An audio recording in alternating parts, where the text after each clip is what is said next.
Well, you think you know everything about Roswell, New Mexico? Well, I'm not quite for sure about that, unless you read the books of my today's guest. And even then, new information might have revealed itself since the covering of this book.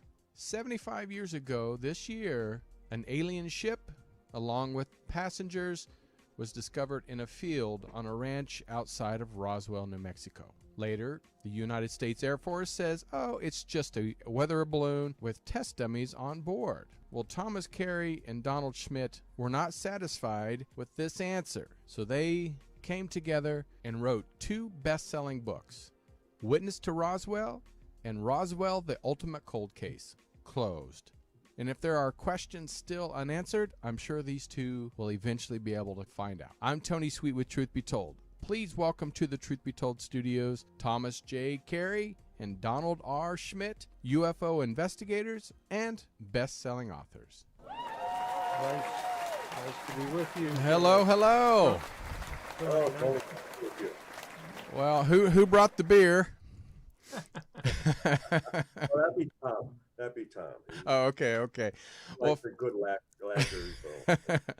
Well, first of all, I can't believe that this year in July is going to be the 75th anniversary. They're going to be celebrating it in the crash of the UFO in Roswell, and I'm excited that you guys are going to be there. I'm going to be there myself. We're going to be interviewing bunches of speakers down there, but a lot has happened since you guys has released your books. There's always somebody loosening their lips and talking about family secrets, and so I wanted to start off before we jump backwards.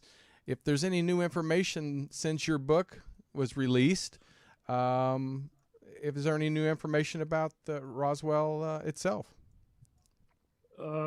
New information since when is this, Tony? Well, your book, like Witness, since you wrote Witness to Roswell and the other Roswell, the Ultimate Cold Case, has there been any new information from family members or anybody like that? There's always new information. Unfortunately, off the top of my head, I would have to think about it, because we put a lot of new information in the book, and let Don shoot for that one. I'm going to be thinking about. I mean, because we did put a lot of new information in the book, and especially where they were from. We now have a good idea where the crash originated. Really? I'm not going to tell you, because we want the people to buy the book. Okay. It's in the book. That's what you call a teaser, people. Yes. Well, that's my teaser. That's his teaser. Okay, on a number of fronts. One of the things we obviously were able to determine very early on was there were multiple flights that came in, and then also flights that departed from Roswell, either transporting wreckage or bodies. And one of the things that slowly developed through the years was that, as we had personally discovered, that there was a freight yard outside the East Gate, which just happened to be across from the very tarmac, from the very hangar P3, now called Building 84, where all the wreckage and the bodies had actually transited through. So this would enable, all the activity to essentially bypass the base proper, that they could load aircraft, or in this case, they could go through the East Gate and load up one of the freight cars. Well, we had tracked down the son of the very civil service supervisor who managed the freight yard at that time. And putting two and two together, we discovered that there was a truck that transported debris through that East Gate and loaded up one of the very freight cars, which was then to head out east, and obviously the final destination, Wright Field in Dayton, Ohio. Well, we then managed to track down one of the very MPs who came in from outside of Roswell, who was assigned to be part of that unit. And then we learned of an engineer who was involved at Timken, which was a ball bearing factory, which at the time had one of the hottest blast furnaces in the world. And they had major contracts with the military at that time. And in the book, we describe how there were major scientists who some, in two cases, were regarded as two of the main metallurgists in the world at that time. And they just happened to work at Timken. And so putting this all together, it just was amazing that we're able to establish that paper trail, that not only do you have men who loaded up the freight car, you have as far as a civil servant supervisor who observed and supervised the loading of that cargo, then that train going on to Ohio, and before its final destination at Wright Field, that Timken was, they unloaded a number of boxes there at that ball bearing factory, and obviously to test the materials from Roswell in one of the blast furnaces. So, I mean, this was, a story that we had only been tinkering with for a number of years, and then to see it all come together with multiple firsthand witnesses from different vantage points. And so it just always continues to demonstrate that these people are all reading from the same script, right? Or they're just quite simply reporting what they observed from their vantage point, from their angle of involvement. And it's amazing in that they're not discrediting, they're not contradicting, they're not arguing with, well, no, I was on that flight. Oh, no, I'm, it was interesting is there's a 509th of the 509th bomb wing, a historian by the name of John Custer Mellon. And he wrote a book on the atomic bomb, and he had interviewed like Paul Tibbets, who flew Enola Gay, and he interviewed Colonel Chuck Sweeney, who flew Boxcar. And he said, Don, you'd be amazed how many men claimed they were on those two flights. Wow. Who weren't. That they were all trying to take credit that they were on those two flights that dropped the atomic bombs on Japan. Well, it doesn't discredit those flights. It doesn't discredit the fact that the very, bombs were dropped on Japan. It's just that you have that many people debating and arguing as far as their involvement. We don't have that with Roswell. Tom would agree that it's where they all come together, pieces of this puzzle, this mosaic. And as I said, they're either all reading from the same script, or they're describing precisely what they know to be the truth. And what was the furnaces? What did the results did they find out with the metal itself? Well, quickly, and before that Tom chime in. Yeah. According to the eyewitness there, the heat had absolutely no effect. And that there was no flash point, there was no melting temperature, at least that the blast furnace was able to, like 2,000 degrees Fahrenheit, and that it had no effect on this material. And again, that's consistent with all the testing described to us at Roswell, at Wright Field in Dayton, Ohio. We have descriptions from one of the welding shops that just happened to be down the road from the front gate at Roswell. And some of the enlisted men were sneaking out pieces of the material with the hope that either an acetylene torch or even a welding arc would have some effect on this material. And always striking out, no effect. So to date, we do not have any successful attempts at breaking this material down. Continuously demonstrating the technological advanced state of this material, that it even to this day, I would say it would defy conventional explanation. Wow. I just thought of another one, Tony. Yeah, please. Of new information. And involves an associate of ours by the name of Anthony Bergalia, who in our previous book, we offered him a forum to put forth the results of his FOIA requests. And he has a new one in the current book that just came out. And what that involves is, you remember in 2017, this fellow Luis Elizondo put out this video from the fighter aircraft from the USS Nimitz, the Tic Tac video. Oh, right. Yes. And that was in 2004, I believe. And so when that happened, and the New York Times broke the story that the government, all these years, at least from 2007 until 2012, had a $22 million contract to investigate UFOs. And all this time we thought, oh, they don't do that anymore. You know, you see something, you got to report it to the police. No, they had it. They had this this outfit, the Advanced Aerospace Threat Identification Program, ATIP. Well, when Tony saw that, he immediately drafted a FOIA request to the Pentagon.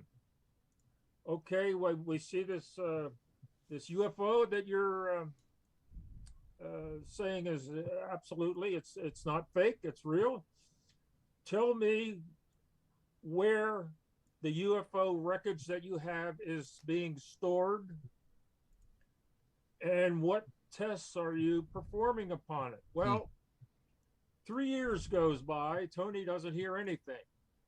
He says, okay, I have my team of lawyers warming up in the bullpen. We're going to file suit so that you comply with my FOIA request. Well, within 2 weeks, he had his answer, and it was more than he expected. It came from the Defense Intelligence Agency, the DIA, under their imprimatur.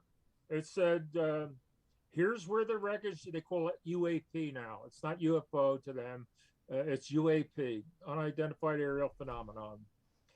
Here's where it's at, and here are the tests that are being performed on it. And so help me, the tests are all like cloaking visibility, contracting the speed of light and things like that, all seemingly having to do with space travel from there to here, and how they are able to do it, considering the distances involved.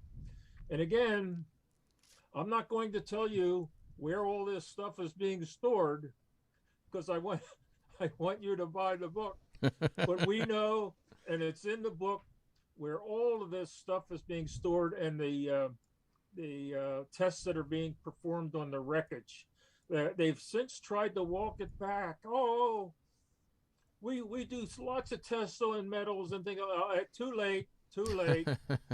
We already have it under the DIA imprimatur that you do have UFO wreckage, because that's what the FOIA request was talking about. They weren't talking about UAPs. They were talking about UFOs.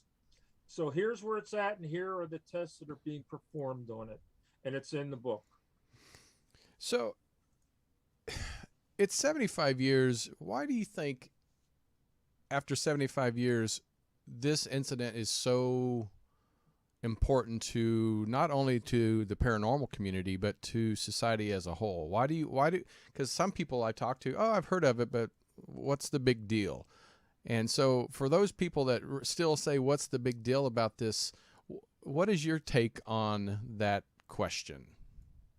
Either one. Well, we both would state that it's, first of all, the granddaddy of all UFO cases, and that it encompasses just about everything what one could want in a UFO investigation. You're talking about physical evidence in the guise of materials, a craft, bodies, a survivor. You're talking about all the attempts at reverse engineering. You're talking about multiple military facilities involved, as well as civilians, and all reacting to this as though this indeed was something truly extraordinary. And nothing else, even comes close to this. Right. Because whereas all other UFO events are something very fleeting, like the Cheshire Cat, all you have left is the smile. And in the case of, all other UFO events, you may have a landing at the most where you have some swirled grass and depressions in the ground, maybe some broken tree branches, maybe some physiological effects on the eyewitnesses. But beyond that, what do you have as far as that you can actually hold in your hands? And with Roswell, it proved the very existence of the phenomenon overnight. Right. If they were to finally, after 75 years, concede Roswell, and I think that's why it's so relevant. And I'm surprised how many of our colleagues haven't picked up on the fact that when the Pentagon report came out last June for the Senate Intel Committee, and they only acknowledged the phenomena back to 2004. Yeah, no, that's crazy. It's only been a threat to national security for the last, 18 years. What about back to the 60s, the 50s? What about the 40s? Well, the moment they acknowledge the 40s, that would throw up the red flag concerning Roswell. Mm-hmm. Oh, you are conceding that the phenomena goes back to the 40s. Okay, fine. And as one of the congressmen even said, he came out after one of the briefings and he said, if they don't admit Roswell, they're still lying to us. They're still covering this up. And, Tom and I, we've often stated that we could have former presidents, Trump and Carter and Clinton, the late Senator Barry Goldwater of Arizona, the late Congressman Stephen Schiff of New Mexico, the former governor of New Mexico, Bill Richardson. They could all be on your show here tonight, Tony, and they would all lament the fact that they couldn't get the truth about Roswell. And anyone who claims they have that truth, well, they're briefed at a higher level than even the president. I'm sorry. You lose the debate before it even starts, because politics withstanding, we're in good company. And the point being above all of this, Tony, is that as much as Tom and I are now 100% convinced that Roswell did happen, you're talking about the biggest story of the millennium. Oh, yeah. So how can you just, Roswell, we've heard that before. No. We're talking the biggest story in the last 1,000 years. Nothing else comes close to this. It's, Tony, it's everything that Don just said. And the one thing I would add is that there is no other case that I'm aware of that has hundreds of witnesses. We're not talking about one witness, two witnesses, three. We're talking about hundreds of first and second hand witnesses who all have a little piece of the story. No witness knows the whole story. In fact, we probably know more than anybody. But each one has a little piece, and our mandate was to put these little pieces into a tapestry or a picture that made sense, and that's what we did. But there's no other case. I think like Rendlesham has like 5 witnesses at the most, and the others are 1 or 2 witnesses. We have literally hundreds, and there's no other case like it. It's the most thoroughly investigated case of all time. And like Don says, the government threw us a curveball when they only went back to 2004 in their so-called investigation. The way I understood the mandate was that they were supposed to tell us what they knew about UFOs, not just back to 2004, but way back to the beginning. But they threw us, what do they call it, a limited hangout? Is that what they used to call in Watergate? A limited hangout for the public. So that's where we're at. And I think, this is a very important time in our lives because it's like the World War II. We're getting to the point where there's not a lot of World War II vets left in the world. Most of them are, getting close to 100 years old. And it's the same with Roswell. I mean, are there any eyewitnesses still left? Because the rest of it is just hearsay from family members, children, locals that just kind of heard through other people's mouths. So is there anybody still alive that actually witnessed it? I would say this, Tony, The ones that we were aware of are all gone. Hmm. There may be some out there that we were never able to locate or identify. What we did is we went for the witnesses or the personnel Right. that were on the base that had idiosyncratic names. That would be names that you could identify in a phone book, not Smith or Jones or Williams or something like that. So there may be some still out there that are hanging on that we are unaware of. But of all of the ones that we were ever aware of, they're all gone. That's too bad. That's too bad. But still, fortunately, nobody, as Tom also described, has been able to track down and interview hundreds of these witnesses. And as a result, the picture that they have painted for us is 100% unanimous in that we are dealing with a craft that was manufactured off the planet. There are no witnesses to the original weather balloon. There are certainly no witnesses to Project Mogul, the third explanation. And heaven help us if there were witnesses to the crash dummies, which didn't originate until 1952, 5 years after the incident, Project High Dive and Project Excelsior. So that's a non-secular, to begin with. Right. So the government is batting zero thus far. And we're the ones that, as judges, as attorneys, have told both of us, we could take this into any court of law and win hands down. Wow. Yeah, and I think if anybody can do it, you two probably be the ones that could get that done. One thing, Don, you said earlier about, presidents, when they come into office, a lot of them do. They ask, tell me about, are UFOs real? And, we don't know what they've been told and the security clearances, if they've been threatened, if they've been said it's national security, so don't let people know that you know. But Tom, you were a United States Air Force vet and had top secret clearance. While you're in the military, did you ever is that what kind of piqued your interest with Roswell, or is what really kind of drove you to this, knowledge of Roswell itself? And did you ask questions while you were in the military?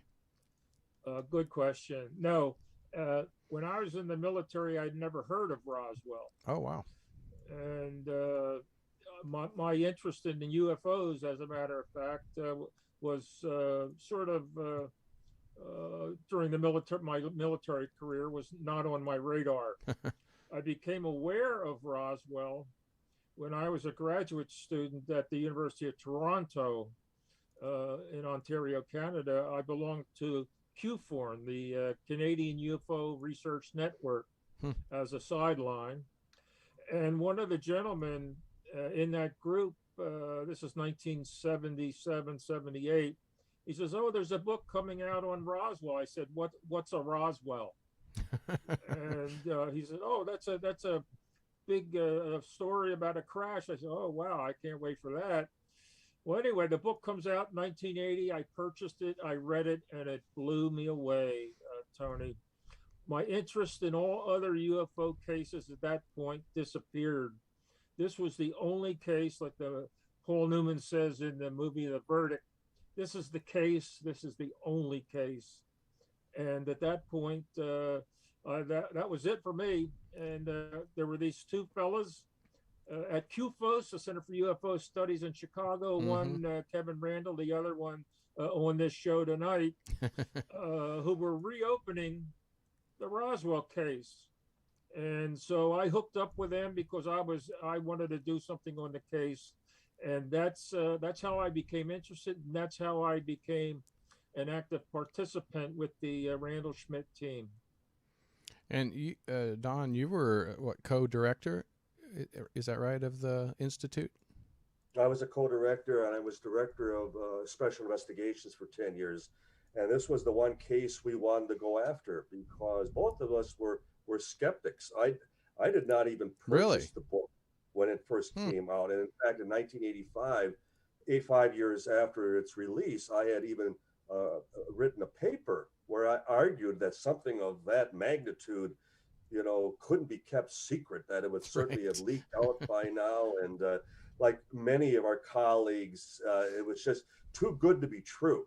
The idea that we actually managed to capture, recover a saucer. And one of the people that, has often gone unsung, who was a tremendous influence and friend in all this, was the late Leonard Stringfield. And he had even done a presentation in Dayton, Ohio, just a couple years before the Roswell incident was published. And he was already creating a list of witnesses, not only the Roswell, but other potential events, other crashes that happened subsequently since 1947. And so Stringfield was a tremendous source of information and motivation, in that people went to him strictly because he was a man of his word. He retained their confidentiality. He published their accounts, but kept them anonymous. But he did share information with us. And as a result, it only enabled us to track down other witnesses, other members of a particular flight, for example, where we were able to not only get a manifest, we were able to confirm specific details, the strange circumstances about the flights, for example, and how it just all kept falling into this scenario that something big had happened. The base was under lockdown at Roswell, that there were entire areas that were off limits to base personnel. There were all types of outside units that came in, including the base hospital, with doctors and nurses who were flown in, suggesting that there was more than just materials involved. And so it just continued to demonstrate that not only were we wrong in our original assessment that this couldn't have happened, but after our first trip in February of 1989, we couldn't get back down to New Mexico fast enough. We were back down in April, and we were back down in June. And so, in other words, we realized that we were potentially dealing with something so big that we better treat it as though it was something important. Otherwise, it would just blow us away. We'd get caught with our pants down and we'd never recover. Yeah, and I know, Tom, you said you've interviewed a lot of the people that either witnessed it or kind of through the military maybe got to see some of the wreckage. But can you give us one of the most compelling, like, deathbed confessions that really blew your mind? Because there's a lot of times, like I said, I always give the example.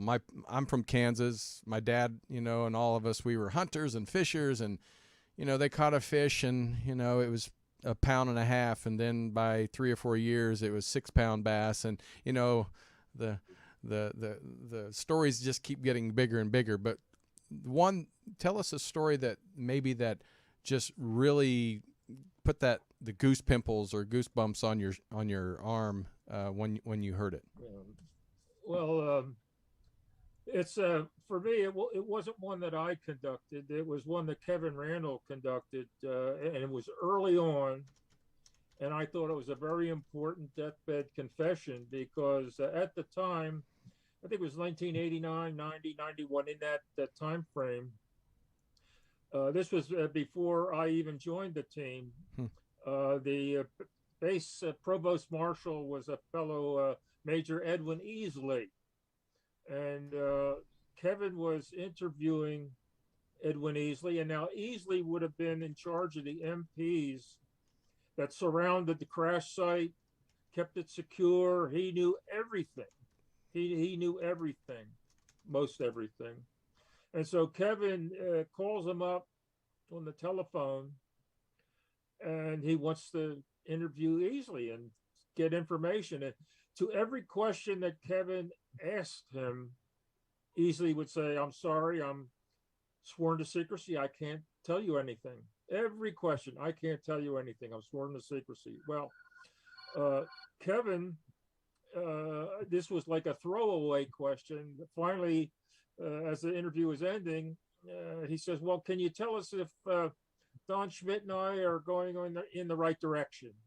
And Easley says, "Well, what do you mean?" He says, "Well, whether it's a UFO or something else." And so there's a long pause. And Easley finally says, "Well, let me say this. You're not going in the wrong direction," meaning that they were going in the right direction, that it was a UFO.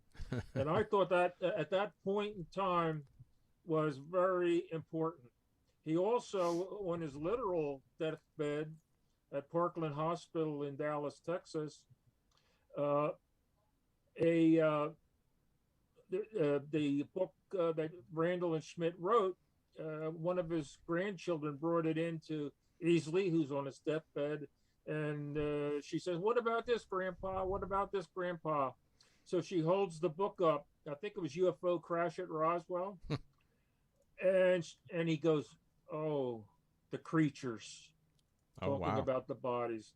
So there you got, he confesses to the reality of Roswell and the fact that there were occupants, dead occupants. So for me, that's the important deathbed confession. I mean, that's what's about that is that at the hospital, it was in 1992. 92. It was in the presence of his two daughters, right, as well, the granddaughter, and the one daughter, Nancy Strickland. She's a practicing attorney.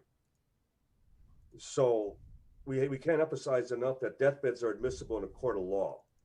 So she would have been able to testify, even secondhand, as to that very statement. And that Easley went on to then also apologize that it was the president who had asked them never to say another word about this, that he so regretted that he couldn't share the details of what had actually happened with his very family. But please understand, I took an oath. But as Tom mentioned, just by that reaction, oh, the creatures, says it all. I mean, my God, it wasn't like, oh, the neoprene rubber. I'm sorry. Do you feel like this incident in Roswell is what really started the change in the space race? Because if you think about it, we went from 0 to 1,000 when it comes to technology in just a very short amount of time. At the beginning of the 19th century, we had horse and buggy. Till the end of the century, we're flying into outer space. Do you think this was the technology that we retrieved that changed our technology? That's we get that question all the time. I'm Tony. sure. And I'll be honest with you, I don't like it.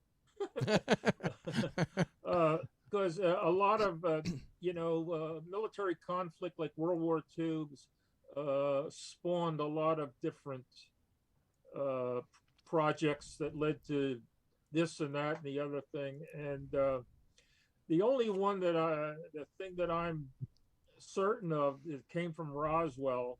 Well, there's two things. One I'm certain, the other one I'm guessing that there's a good chance. The one that good chance is fiber optics, because some of the wreckage that was found, it mimics, or we're mimicking it. It was fiber optics. And the other one is something, the memory metal, which was a lot of the wreckage. A lot of the wreckage was this so-called memory metal that you could wad it up in your hand and let it go, and it would unfurl itself and just float there in the air, and you couldn't bend it permanently or crease it permanently or cut it or burn it, stuff like that. So that was one of the first things that the Air Force wanted to try to back engineer, and they did that out of Wright-Patterson Air Force Base in Dayton, Ohio. Battelle Memorial Institute was just down the road in Columbus. So they gave the contract to Battelle Memorial to try to back engineer this, what we call memory metal. And it took years and years. And Battelle didn't like their name being associated with flying saucers or UFOs and things like that. So they formed it out to be announced to the world as Nitinol. They gave it to the Naval Ordnance Lab in Maryland. Here, you guys announce it. We don't want to announce this. And they worked on it. It was a combination of titanium and nickel. And it's the best attempt at trying to back engineer the memory metal. It's used in the space program. Right. It's used all over the place. But it's not as good as the original. It's not as good as the original because you can cut it, and because you can buy it by the roll, you can buy it by the coil, you can buy it by the sheet. But it's our best attempt at improvising it to the memory metal. But the NI stands for nickel, the TI stands for titanium, and the NOL stands for Naval Ordnance Lab. It was announced in 1962, the development of nitinol. You can look it up on your, put it in your browser and look it up and see what it looks like. But it came from the Roswell crash, I believe. That's great. No, that's great how you explain that. So and that kind of actually leads me to the next question, as in, we're talking about taking the pieces of the wreckage and, fire, or the it wouldn't even be affected by the what is it called? The blast furnace? The furnace. So yeah, blast. So my question is, if it's so resilient to resistance to fire and all this other stuff, how did it even break up once it crashed? If it was so strong, you wouldn't think it would make that many pieces in the wreckage. When we've worked with crash investigators, and when you have a pattern of debris, in this particular case, that is scattered for almost a mile, it is consistent with when Major Jesse Marcel, the head of intelligence of the 509th at Roswell, when they first arrived on the scene, his first impression was not only he could not believe the vast amount of debris, but then secondly, that it clearly was a mid-air explosion. That it was something that had exploded at some altitude, thus raining debris that covered such a wide swath of territory. And if that being the case, we've confirmed, and we also had ranchers who described a severe lightning storm during that time. Ranchers described that between the thunderclaps, they heard what sounded like an explosion. And so it's easy to then surmise that maybe this was an object that was struck by lightning. And then you have others who have suggested that because the radar lobes between Alamogordo at White Sands and at Kirtland in Albuquerque, and there was a radar facility in Vaughan, there was another facility west of Magdalena in conjunction with the rocket launches of the captured V-2 rockets after World War II, that these radar lobes all intersected directly in that county. So it's been suggested that because radar was in its infancy at that time, that maybe it jammed their guidance system, that it had some ill effect on their craft. So again, all speculation on our part. We don't know. And I don't know that they ever determined exactly what caused the crash. But regarding to your basic question, how did it break up if it was that nearly indestructible? Right. We have to concede, for example, that our materials, our composites, our alloys, of the combination of different elements back in 1947 maybe was at this level at one point. And then here today in 2022, we've risen to a much higher level, that there's consistent progress as to lighter and stronger materials. So in other words, our fracture point continues to rise. Given that this was an assembled craft, that it has to be malleable at some point, just as our own, and that its fracture point was much higher than anything that we have been able to develop. But whatever caused it to break up reached that point. It reached that fracture point. And again, we don't know what the cause was. We don't, but it reached that point of just disintegration. And as a result, the materials still were beyond anything, even by today's standards, of anything that we have. Yeah. I mean, it would almost make sense that it was internal, because especially of our technology back then, I wouldn't think it would even be able to pierce it. Our weapons. So, but that's, like you said, we don't know exactly what happened. I'm curious to ask also, was there any illnesses or sicknesses, because it's like when, Europeans came to America and they passed on, smallpox to the native people. Were there any type of illnesses that people that came in contact with the wreckage, or, that people spoke of? The only thing that I'm aware of, Tony, is that there was a higher incidence of cancer in Roswell than in the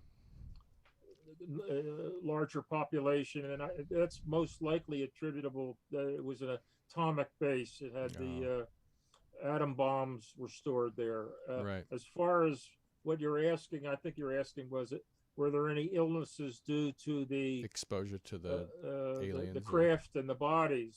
Yeah. And the only story I'm aware of, maybe Don is aware of another one, was a fellow by the name of Barney Barnett, who was an agricultural engineer living in Magdalena. And he told of a story very similar to Roswell. And we think that if that story was true, it wasn't the same year as Roswell, but maybe 3 years later. But where he discovered a crashed craft with bodies hanging around dead outside.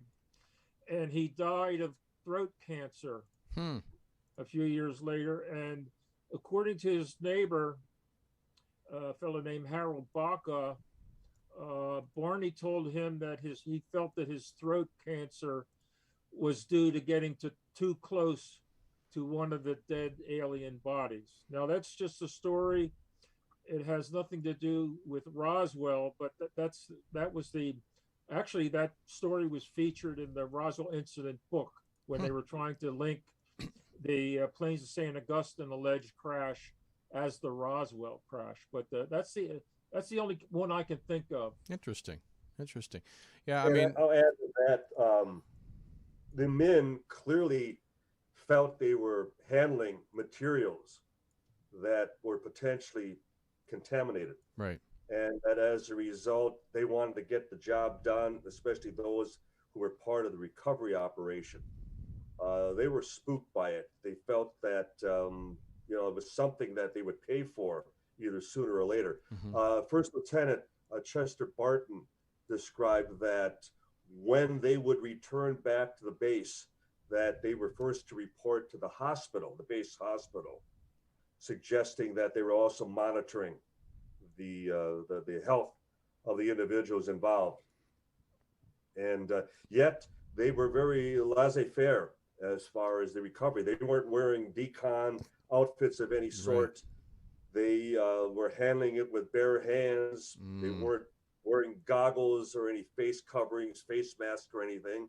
And I think that's often the case with the military, where they're expendable. They're treated very often as guinea pigs, and it's like they're the grunts. They're the ones on their hands and knees picking up every piece. And the first ones to sample if there should be any ill effects. Yeah. That just triggered a story that there was this one fellow who was part of the recovery team, according to his wife.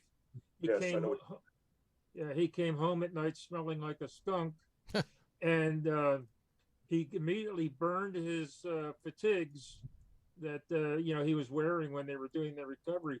He burned them in the backyard, and he took several showers every day for 2 weeks because he felt unclean. He felt unclean at handling this material. And I guess eventually he got over it, but burning his clothes and taking multiple showers daily. Also, there was another one where a flight, and I can't remember the fellow's name, a flight taking the bodies from Fort Worth back to Wright Field. They had the bodies in like they said the container looked like a large thermos jug. And maybe Don can remember the fellow's name. I can't remember it. The last name was Tiffany. Tiffany, that's right. And he said that the fellas on that flight, they were beside themselves, but feeling close to something that they just felt was unearthly. They just had a bad sense about it. I don't know if they felt sick or not, but they were really affected by it, being so close to something that came from someplace else. Our time is getting limited, and I can't believe it's gone this fast. But before we go, I kind of want to know, it would be hard to believe to keep the bodies and the wreckage in the same place, just due to security reasons. Did they keep the bodies and the wreckage in the same place, or did they, that you've heard of, did they separate the two, and whatever happened to the bodies that you have heard of? Well, as we mentioned, initially everything transited through one specific B-29 hangar, P-3, right. Roswell. And it's basically where you keep everything in one location Like intact, under lock and key. You don't spread things out any more than you need to. Right. There were multiple flights that did transport the remains, the wreckage, even the craft. But at the beginning, even though we know that a number of flights went to Fort Worth, going up the chain of command, the 8th Air Force, where the base commander at Roswell, Colonel William Blanchard's boss, General Roger Ramey, was located. And so, but the final destination, at least back at that time, was all Wright Field in Dayton, Ohio. Oh, wow. And Wright Field was, where you had Foreign Technology Division, where they did all the reverse engineering of all captured weaponry and armory, for example, after World War II. If you had so much as a Russian MiG, it all went to Wright Field, Wright-Patterson, as it eventually became in January of 48. So in other words, if you had something truly foreign, as it was in this case, all roads led to Dayton, Ohio. There was no Area 51 back at that time. Right. 51 didn't even come into existence until 55. So again, that's another one of the smoke screens, the rumors that have become part of the folklore that were never part of this story from the very beginning. We have a deathbed confession from a former head of FTD, the Foreign Technology Division at Wright-Patterson.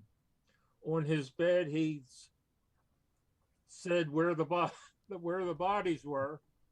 It's in the book where the bodies are being stored.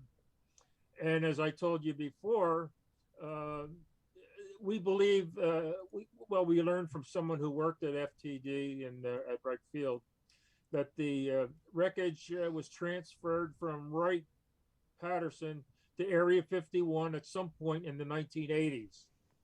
And then it started, the Area 51 started getting a publicity, and there was a lawsuit for hazardous material. And so they moved it to the Dugway Proving Grounds in Utah for a while. And so from there, they went to where we know that the wreckage is today. So, and they are separated. We know the bodies, or last we heard, were at, it's in the book. I was going to say, don't say it, Tom, don't say it. Well, gentlemen, time is up, and I hate to say that. We're going to have you back, but definitely I'll see you both in Roswell for the 75th anniversary. Roswell, yes, very good. Yeah, we're going to be down there. Ask Tom a question, he'll answer. It's in the book. Well, congratulations, though. I never thought I'd do that. Right? You're a good plugger, which that's what a good PR rep would tell you. Plug the book. As you can see it on the screen, Witness to Roswell, 75th anniversary edition. It's hard to believe it's 75 years, but how do people find out? Do you have a website, social media? Can you tell us where to find you on social media, or where to website? Anything? Well, we're both on Facebook under our names, but the website was hacked and it's in the process of being rebuilt. You'll never guess who. It's in the book? No kidding. It's a company in China. It's a casino gambling, that's site. But the books are certainly available at Barnes and Noble, all fine bookstores throughout the country, and certainly at Amazon. Perfect. And all the other books how many books have we done now together now, Tom? 7? 12. Oh my. Oh yeah, right. I'm thinking 7 bestsellers. Oh yes, 7 bestsellers, but this is our 12th book together. Yeah, about Roswell. Congratulations. That's a lot of work, and thank you for doing all the work so people like myself don't have to. Well, and as it turns out, the government as well, because so often I'm sure they went, my God, we didn't know about that witness. We didn't know about that one. And so I'm sure they bought the book. I'm sure they bought the book. Well, thank you both so much for being part of Truth Be Told, and I can't wait to see you both in Roswell. So people, make your reservations. It's a great time. I was there for the 70th anniversary. Did some interviews. Got to see the parade. It's a pretty fun time just to enjoy, being around people that love the UFO community like all of us here. So, and this is history this year. 75th anniversary. 75th. So glad you're going to be there to be part of it, Tony. Oh, I'm excited. No, I'm glad to be there myself. So, but thank you both, and hopefully you'll come back and join us again. Thank you. All right. Thank you everybody for joining Truth Be Told. Bye-bye. Be sure to subscribe. I know people are loving this show. Share this. Leave comments. It always helps us. Listen to our podcast, all from iHeart and all that good stuff. But until then, next time on Truth Be Told. See you next Friday. Bye. This has been another episode of Truth Be Told. Thank you so much for watching. Recorded live at UBN Go Studios in Burbank, California. Join us on social media. Facebook, Truth Be Told Radio. Instagram, Truth Be Told Paranormal. Go to Truth Be Told Worldwide for more information on upcoming shows.